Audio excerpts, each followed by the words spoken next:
हम सब कुछ पढ़ने के बाद भी पत्थर को पूज रहे हैं। जो पत्थर ना बोले, ना डोले, ना हिले, ना डुले, उसको भगवान मान लिया है। और जो बोल रहा है, डोल रहा है, हिल रहा है, डुल रहा है, खा रहा है, पीता, उसको भगत बना दिया। भगत हिल रहा है, डुल रहा है, खा रहा है, पी रहा है, और भगवान बेचारा स्टैच्यू बना बैठा है। बताओ, भला हद ही हो गई। भगत घर में है तो चोर चोरी करके नहीं ले जा सकता, और 10 भगवान घर में है तो चोर आता है, चोरी करके ले जाता है, भगवान आशीर्वाद दे रहा होता है, ले जा ले जा। एक बार भी नहीं कहता मेरे भगत का घर है यार, लड़की की शादी है, तू तिजोरी खाली कर रहा है, मेरा भगत क्या करेगा, आशीर्वाद दे रहा है, ले जा।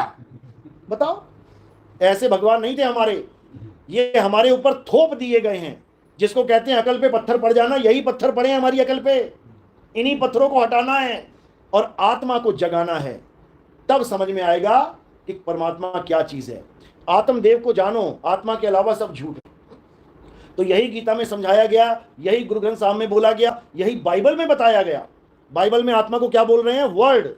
इन the beginning there was word, word was with God and word was God. अब इनसे पूछो ये वर्ड क्या चीज है, तो ईसा मसीह को वर्ड बताते हैं ये लोग। ये महाअज्ञान है। वर्ड का मतलब है शब्द स्वरूप, हमारा स्वरूप। यानी हम पहले परमात्मा ही थे, लेकिन सृष्टि में आने के कारण हम जीव कहला रहे हैं। और वापस जब हम परमात्मा में लीन हो जाएंगे, अपने असली स्वरूप को प्राप्त कर लेंगे, तो हम फिर से परमात्मा हो जाएंगे। यानी यही जीव फिर से जगदीश हो जाएगा। गरीबदास जी महाराज गवाही दे रहे हैं, कोटि तो ब्रह्मा भय, कोटि भय ईश, और साहिब तेरी बंदगी से ये जीव होए जगदीश। यानी समुद्र से वाष्पीकरण के द्वारा कुछ बूंदें आई उठ के, और पर्वत पे जाके बर्फ बन गई, बर्फ पिघली तो वो पानी बन गई, पानी से वो नदी बन गई। अब वही नदी जो समुद्र से अलग हो गई है, वही समुद्र में जाके समुद्र हो जाएगी।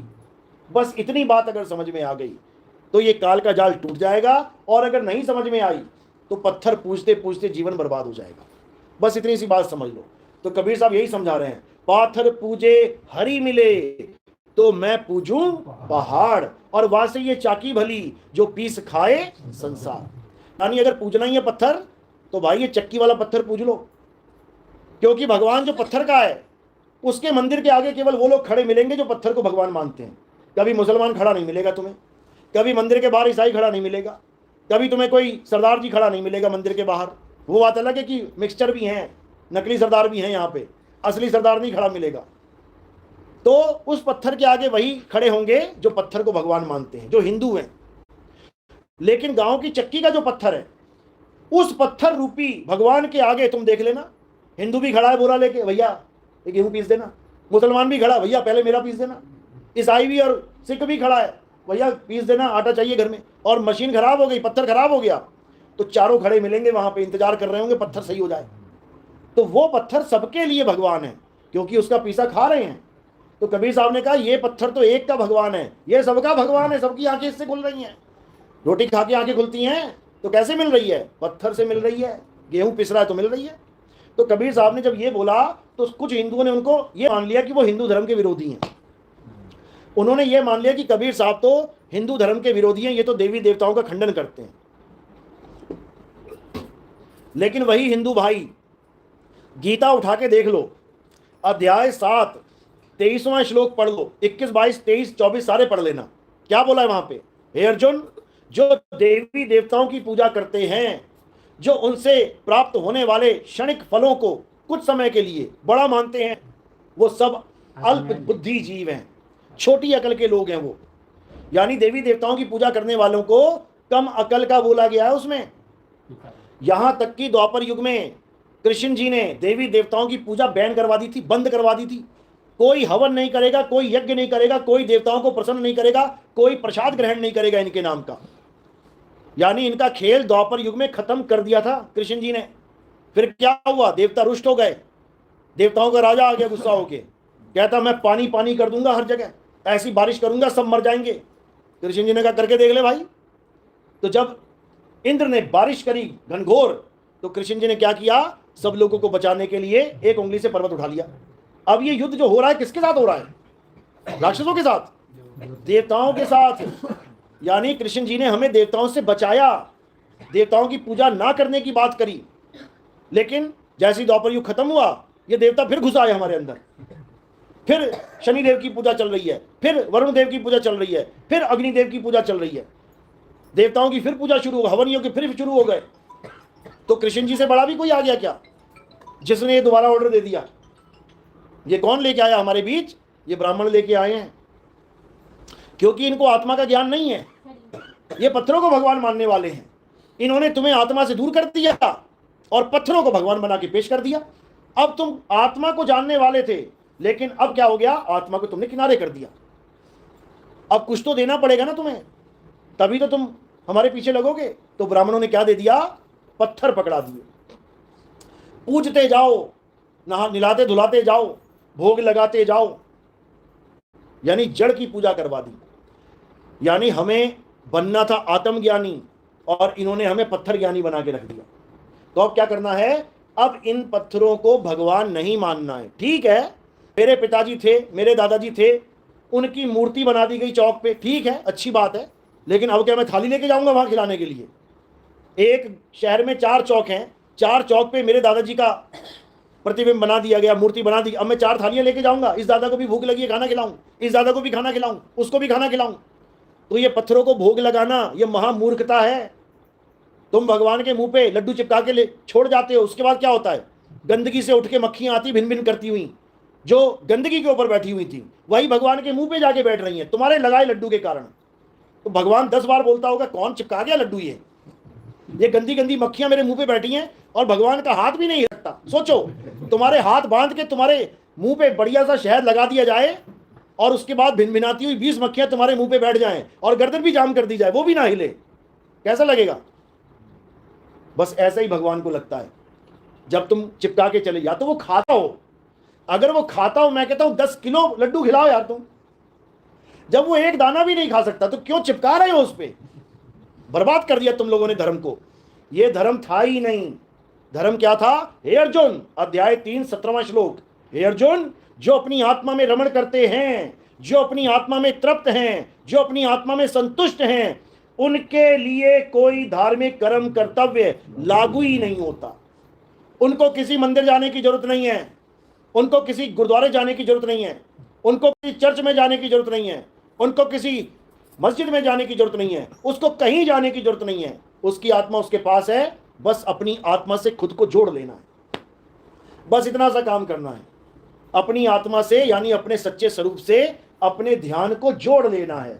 इसको सुरत शब्द योग कहते हैं। सुरत यानी ध्यान, शब्द यानी मेरा सच्चा स्वरूप, यानी मैं अपने इस नकली स्वरूप को त्याग के सच्चे स्वरूप के साथ जुड़ जाऊं, तब मेरा कल्याण हो जाएगा, तब मेरी हर भक्ति पूर्ण हो जाएगी। तब मैं कृष्ण जी को भी जान जाऊंगा कि वो क्या है, मैं राम जी को भी जान जाऊंगा वो क्या है, मैं हनुमान जी को भी जान जाऊंगा वो क्या है, मैं अल्लाह वाहिगुरु गॉड को भी जान जाऊंगा क्या है, मैं यहोवा को भी जान जाऊंगा वो क्या है। लेकिन ये तब होगा जब हम खुद को जान लेंगे।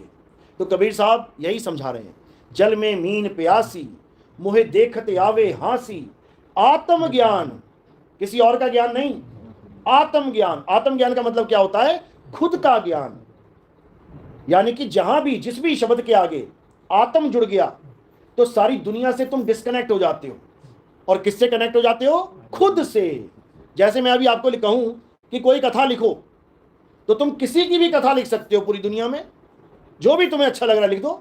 लेकिन अगर मैं कहूं आत्म कथा लिखो, तो किसकी लिखोगे? खुद की। अब कथा के आगे जैसे ही आत्म शब्द जुड़ गया तो किसकी कथा हो गई? मेरी कथा हो गई।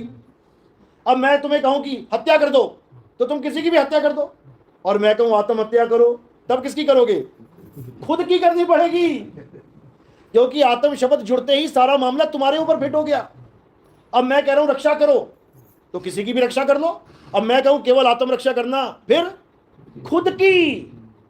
मैं कह रहा हूं निर्भर हो जाओ, कोई बाप पे हो गया, कोई माँ पे हो गया, कोई पड़ोसी पे हो गया। मैं कह रहा हूं आत्मनिर्भर हो जाओ, तो किस पे निर्भर हो गए? खुद पे। इसी प्रकार ज्ञान, सारी दुनिया में ज्ञान ही ज्ञान है। राम जी का नाम जप लो, श्याम जी का नाम जप लो, हनुमान जी का नाम जप लो, ये पराया ज्ञान है। अल्लाह का नाम जप लो, वाहिगुरु का नाम जप लो, गॉड का नाम जप लो, पराया ज्ञान है। और जब मैं कहता हूं आत्मज्ञान, तो किसका ज्ञान चाहिए? खुद का। मुझे खुद का ज्ञान चाहिए। आत्म ज्ञान बिना नर भटके, यानी दूसरों का ज्ञान प्राप्त करोगे तो भटकना पड़ेगा। अभी मुझे बालाजी का ज्ञान प्राप्त करना है तो कहां जाना पड़ेगा? बालाजी जाना पड़ेगा मुझे मंदिर में।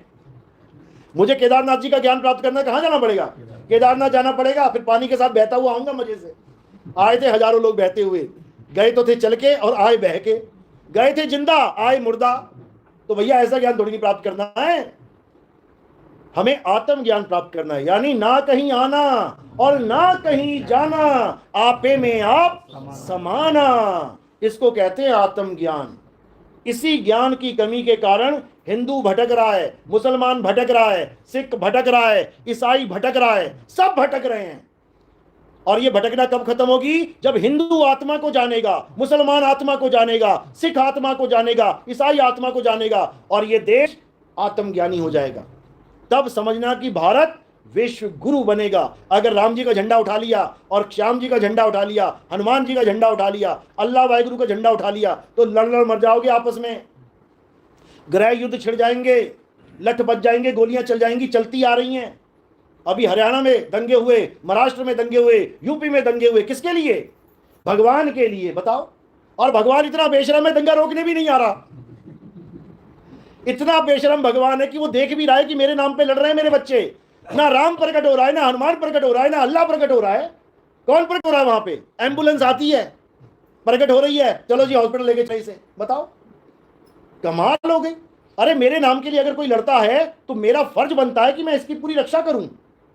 अगर भारत के नाम पे एक फौजी खड़ा है तो देश का फर्ज बनता है, भारत का फर्ज बनता है, इसको बुलेट प्रूफ जैकेट भी देनी है, इसको बंदूक भी देनी है, इसको राइफल भी देनी है, इसको दूरबीन भी देनी है, सर्दी गर्मी के कपड़े भी देने हैं, क्योंकि भारत के लिए वो फौजी लड़ रहा है। लेकिन यहां राम के लिए राम का दूत लड़ रहा है, अल्लाह के लिए अल्लाह का बंदा लड़ रहा है। ना राम को टेंशन, ना अल्लाह को टेंशन, मरो लड़ो कटो। तो भैया ऐसा भगवान नहीं चाहिए हमें, ऐसा भगवान नहीं चाहिए जो हमारे लिए आ ही नहीं रहा है। बड़ी बड़ी कहानियां सुना रहे हो, अल्लाह ने ऐसा कर दिया वैसा कर दिया। वो इजराइल ने अल्लाह वालों का जीना हराम कर रखा है। बताओ, अकेला ही सब पे भारी पड़ रहा है। कहानियां सुना सुना के तुम धर्म बढ़ा रहे हो, तुम्हारा धर्म छोटा वो कर रहा है। तो समझो बात को, आत्मज्ञान ही सबसे बड़ा ज्ञान है। अल्लाह अल हक, यानी खुदा सत्य है। तो मैं क्या करूं? क्या करूं मैं अगर खुदा सत्य है? अगर लड्डू मीठा है तो मैं क्या करूं? क्या करूं मैं लड्डू मीठा है तो? अरे खाओ उसे, और क्या करना है? तो लड्डू मीठा है तो सबको समझ में आ रहा है, लेकिन खा कोई नहीं रहा है। दिक्कत ये है। तो क्या करना है? अल्लाह अल हक को जानना है। और जैसे ही मैं लड्डू खाऊंगा तो मेरा मुंह कितना मीठा हो जाएगा? जितना वो लड्डू मीठा है। यानी अगर मैंने अल्लाह को पा लिया तो क्या हो जाएगा? हम ही अल्लाह हो जाएंगे। लेकिन अल्लाह को वो मत समझ लेना कि कोई अल्लाह कोई बहुत बड़ी वो अलग हस्ती है। जिसने अल्लाह को पाया उसने क्या बोला? पहले वो कहता था अल्लाह अल हक, और जिसने अल्लाह को पाया वो क्या बोला? अनल हक। दोनों में एक समानता है। अल्लाह सत्य है, मैं सत्य हूं। देखने में लग रहा अलग अलग है, लेकिन समानता क्या है? जैसे गंगा नदी समुद्र को पा ले तो क्या हो जाएगा? समुद्र हो जाएगी। अब पाया नहीं और कह रही है कि मैं समुद्र हूं तो झूठी पड़ जाएगी। यानी जिन्होंने कहा अनल हक, उन्होंने अल्लाह को पाके कहा अनल हक। और अगर तुम बिना अल्लाह को पाए कह दोगे अनल हक तो तुम दोषी हो जाओगे। समझ लो, हमारे हिंदुओं में भी लोगों ने कहा मैं ब्रह्म को प्राप्त करना चाहता हूं, मैं ब्रह्म को प्राप्त, और जब ब्रह्म को प्राप्त किया तो क्या कह रहे हैं? अहम ब्रह्मस्मि, मैं ही ब्रह्म हूं। तो ये वो बोलेगा जिसने ब्रह्म को पाया। लेकिन आज जो नहीं भी प्राप्त करके बैठा है, जिसको एबीसीडी भी नहीं पता ब्रह्म की, वो कह रहा है अहम ब्रह्मस्मि, दोषी हो जाएगा। तो इसी को समझना है। ईसा मसीह ने भी कहा था I am son of God, यानी मैं भगवान का पुत्र हूं। और उसी ईसा मसीह ने कहा I and my father are one, मैं और मेरा पिता एक हैं। आप बताओ, एक ही आदमी दो दो बातें कर रहे हैं। मुसलमान फकीर कह रहा है अल्लाह को पाना है, अल्लाह को, जब अल्लाह को पाया तो कह रहा मैं ही अल्लाह हूं। यही कबीर साहब समझा रहे हैं। अरे तू सिमरन किसका करे? तू ही है आपे आप, तू खुद वही है जिसको तू ढूंढ रहा है। कह भी रहे हैं लाली मेरे लाल की जित देखूं